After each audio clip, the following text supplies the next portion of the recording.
Pemirsa, perebutan jenazah pasien positif COVID-19 kembali terjadi di Situbondo, Jawa Timur saat warga mengambil dan merusak peti jenazah di rumah duka. Pihak keluarga akan diswab Satgas setempat.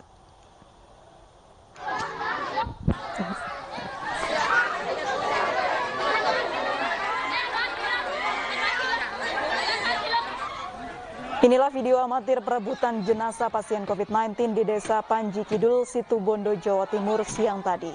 Warga merebut peti jenazah dari petugas dengan brutal. Warga kemudian menghancurkan peti. Jenazah dimakamkan tanpa protokol COVID-19. Diketahui pasien sebelum meninggal dunia sempat dirawat di RSUD Situbondo selama sepekan. Satgas desa setempat berencana akan swab keluarga korban.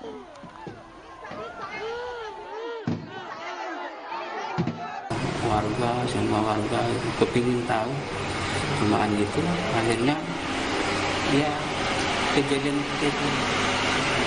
Saya sudah datangi warganya, nanti sampai 3 hari nanti bisa diswab, jangan sampai kemana-mana. Soalnya keluarganya yang megang dan saya yang cucinya.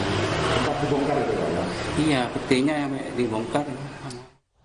Aksi nekat warga mengambil paksa jenazah COVID-19 sering kali terjadi. Ketidakpercayaan warga terhadap rumah sakit menjadi salah satu penyebabnya.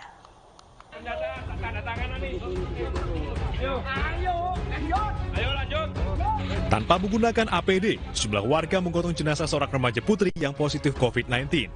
Mereka mengambil paksa jenazah dari Rumah Sakit Citra Husada, Jember, Jawa Timur. Pihak keluarga diduga tidak terima jenazah dinyatakan positif COVID-19 karena sebelumnya remaja ini sudah mengidap leukemia.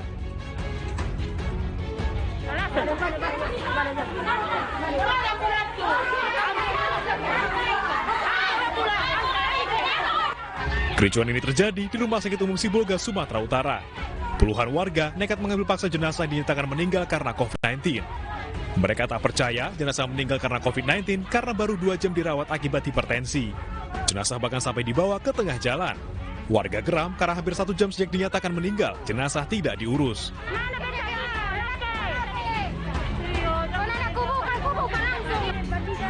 Akhirnya, jenazah dibawa pulang menggunakan bentor dan dimakamkan tanpa protokol COVID-19.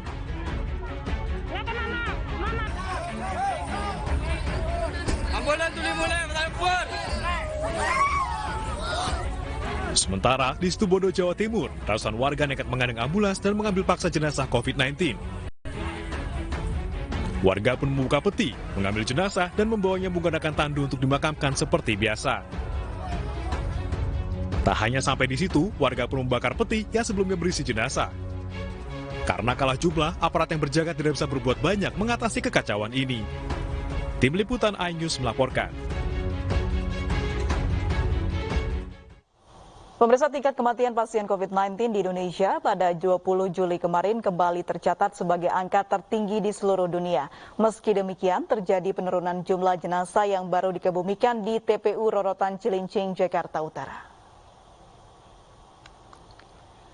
Penurunan jumlah jenazah yang baru dikebumikan di TPU Rorotan Cilincing hingga 50% jika dibandingkan 2 pekan lalu. Data sementara dari petugas pemakaman pada 19 Juli ada 106 jenazah yang dimakamkan. 20 Juli 103 jenazah, sementara hingga sore ini 60 jenazah yang baru dimakamkan. Namun hal ini tidak dapat dijadikan patokan melandainya kasus COVID-19. Karena kemarin DKI Jakarta mencatatkan penambahan angka positif sebanyak 2.613 dan angka kematian mencapai 265 jiwa. Meski terjadi penurunan, proses pematangan lahan pemakaman tambahan terus dilakukan.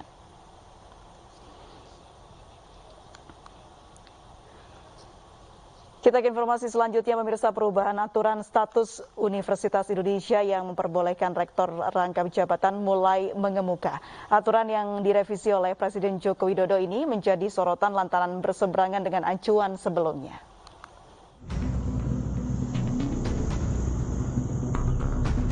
Aturan larangan rektor UI merangkap jabatan kini dilonggarkan. Hal ini menjadi kontroversi setelah rektor UI Profesor Ari Kunchoro diketahui memiliki jabatan di salah satu BUMN. Presiden Joko Widodo kemudian merevisi peraturan pemerintah nomor 68 tahun 2013 tentang Statuta UI menjadi peraturan pemerintah nomor 75 tahun 2021. Pada peraturan Statuta UI versi lama, rektor dilarang merangkap menjabat pada perusahaan BUMD, BUMN maupun swasta. Sedangkan pada peraturan yang direvisi, rektor UI diperbolehkan menjadi pejabat namun masih dilarang menjadi direksi.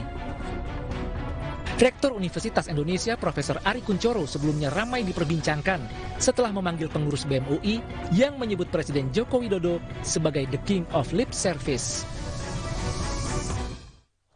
Pemirsa, Ombudsman Republik Indonesia menyatakan adanya maladministrasi dalam proses tes wawasan kebangsaan di KPK. Temuan telah diteruskan ke pimpinan KPK, Kepala BKN, dan Presiden Joko Widodo. Tes wawasan kebangsaan TWK yang dilakukan KPK dinyatakan Ombudsman Republik Indonesia telah melanggar proses administrasi atau maladministrasi. Temuan maladministrasi disebut Ombudsman terjadi pada tahapan pembentukan kebijakan pelaksanaan TWK dan penetapan hasil. Pemeriksaan akan difokuskan pada 3 isu utama, yaitu pertama, berkaitan dengan rangkaian proses pembentukan kebijakan proses peralihan pegawai KPK menjadi ASN. Kedua, pada proses pelaksanaan dari peralihan pegawai KPK menjadi ASN. Dan ketiga, pada tahap penetapan hasil asesmen tes wawancara kebangsaan atau TWK. Terkait temuan di pembentukan dasar hukum, temuan dalam pelaksanaan tes asesmen TWK, dan temuan terkait penetapan hasil. Saya bacakan saja biar terang benderang. Temuan terkait pembentukan kebijakan atau dasar hukum dalam hal ini Perkom 1 2021 adalah pertama, terjadi penyimpangan prosedur. Kedua, ini terkait dengan tidak disebarkannya rancangan tadi dan kemudian proses harmonisasi. Kemudian temuan kedua adalah penyalahgunaan wewenang pada penandatanganan berita acara pengharmonisasian. Temuan yang terkait dengan pelaksanaan asesmen TWK, BKN tidak berkompeten dalam melaksanakan asesmen TWK dengan segala penjelasan tadi. Sementara temuan terakhir terkait tahap penetapan hasil, Ketua KPK tidak patut menerbitkan surat keputusan 652/2021. Kedua, pengabaian KPK sebagai lembaga negara yang masuk dalam rumpun kekuasaan eksekutif terhadap pernyataan Presiden. Ketiga, pengabaian bersama atau secara bersama-sama oleh 5 pimpinan kementerian dan lembaga terhadap pernyataan Presiden. Dan kemudian penyalahgunaan wewenang yang dilakukan oleh 5 pimpinan lembaga yang itu menandatangani berita acara dan itu kemudian bertentangan dengan hak pegawai KPK untuk mendapatkan perlakuan yang adil dalam hubungan kerja. Temuan Ombudsman RI ini telah diteruskan ke pimpinan KPK, Kepala BKN, dan Presiden Joko Widodo. Tim Liputan iNews melaporkan. Ya, pemirsa, merayakan Idul Adha tahun 2021, MNC Group menyalurkan hewan kurban kepada masyarakat Kebon Sirih dan Kebon Jeruk, Jakarta. Hewan kurban langsung diterima warga dan kelurahan setempat.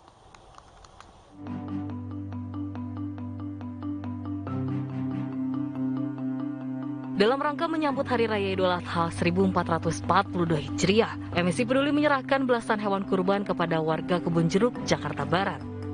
Selain diserahkan langsung pada warga, hewan kurban ini juga diserahkan ke kantor camat, polsek, dan koramil Kebon Jeruk. Kecamatan Kebon Jeruk mengucapkan terima kasih atas peran serta dari MNC Group dalam memberikan daging hewan kurban. Ya, tentunya kami dari MNC Peduli berkomitmen untuk terus menyalurkan hewan kurban setiap tahunnya, terutama dalam rangka Idul Adha. Dan kami akan terus menjalankan komitmen kami ini. MNC Peduli juga menyalurkan hewan kurban untuk warga Kebon Sirih, Jakarta Pusat. Pemberian hewan kurban ini disambut antusias masyarakat. Banyak-banyak terima kasih kepada MNC Peduli. Dengan keadaan ini kita bersyukur untuk membantu warga yang banyak ada yang kesusahan juga, dan kita banyak-banyak bersyukur. Sebelumnya saya ucapkan terima kasih kepada MNC Peduli yang telah memberikan perhatiannya kepada warga di sekitar MNC ya, di Kelurahan Kebon Sirih ini khususnya. Pemberian hewan kurban rutin dilakukan oleh MNC Peduli setiap tahunnya. Sesuai dengan prosedur yang ditetapkan oleh pemerintah, hewan kurban ini akan disembelih dan disalurkan sesuai dengan protokol pemotongan pada masa pandemi COVID-19. Dari Jakarta, Tim Liputan iNews melaporkan. Penggali kubur di Medan, Sumatera Utara tewas di tangan keponakannya. Kami kembali usai jeda berikut ini.